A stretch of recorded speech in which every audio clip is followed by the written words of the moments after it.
Hello everyone, welcome back here to the Osium channel. Today I would like to talk about leadership assessments. Since 10-15 years, companies have made increased usage of those assessments, and I believe it is now time to step back and to look at what are the advantages of those tools, what are maybe also some of the limits, and how to make best usage, which is what I would like to share here in this video. Let's first quickly define what we talk about. Leadership assessments can contain different tools. They can contain psychometric tests, they can contain interviews with search consultants, they can contain also feedback tools such as 360 or assessment centers. And they are typically used for two different reasons, either for development purposes or for selection. That can be external recruitments or internal promotions. So let's look at the advantages first. I believe that the first advantage is that leadership assessments can make decisions more robust because they provide a broader perspective on the candidate.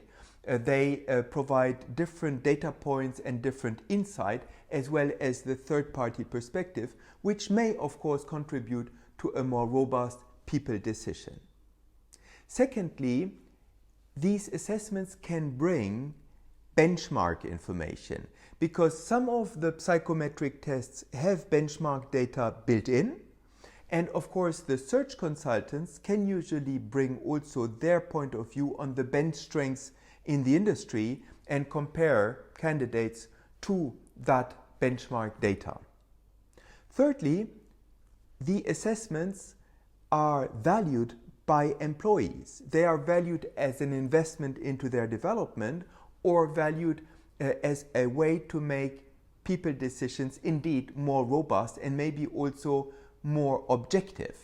So they would usually consider that a decision, even if it is not in their favor, for example in terms of selection, is easier to accept if a leadership assessment has been used as a complement to the manager and HR interviews. Now let's look at the limitations of leadership assessments. I think there is first of all, of course, cost. From my experience, leadership assessments can range from 1,000 to up to 7,000 euros, depending on the kind of tools that have been included and depending on the involvement of the consultants or coaches, especially if there is a coaching and debrief sequence that follows the assessment. That can add quite significant cost. But the most important point in my eyes is that we need to be very careful that managers and HR don't feel disempowered.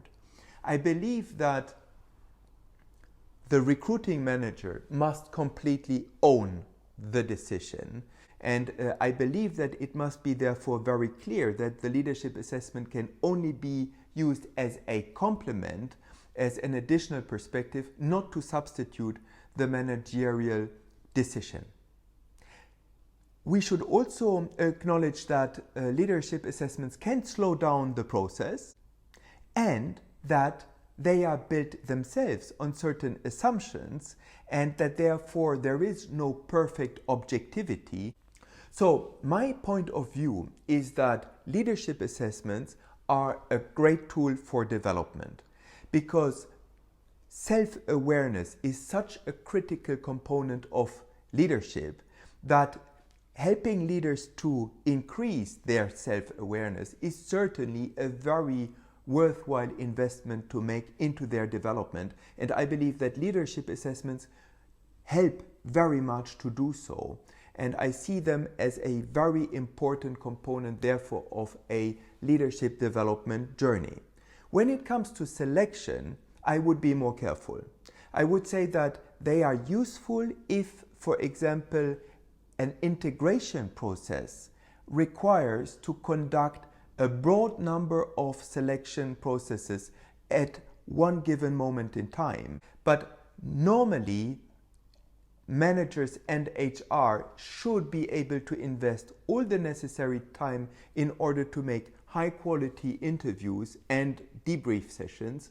And I believe that there, leadership assessments should only be used in very exceptional cases where for some reason additional data point is needed, but not on a systematic or massive basis. That is my point of view, but I would of course be very interested to learn more about your perspective and about your experiences on the advantages and disadvantages of these tools, and what your recommendation would be how to make best usage of them.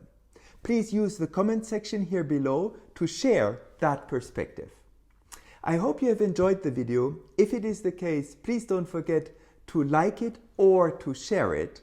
You can also subscribe to my YouTube channel or check my blog at svensummerlate.com, where you will find the full article of this video.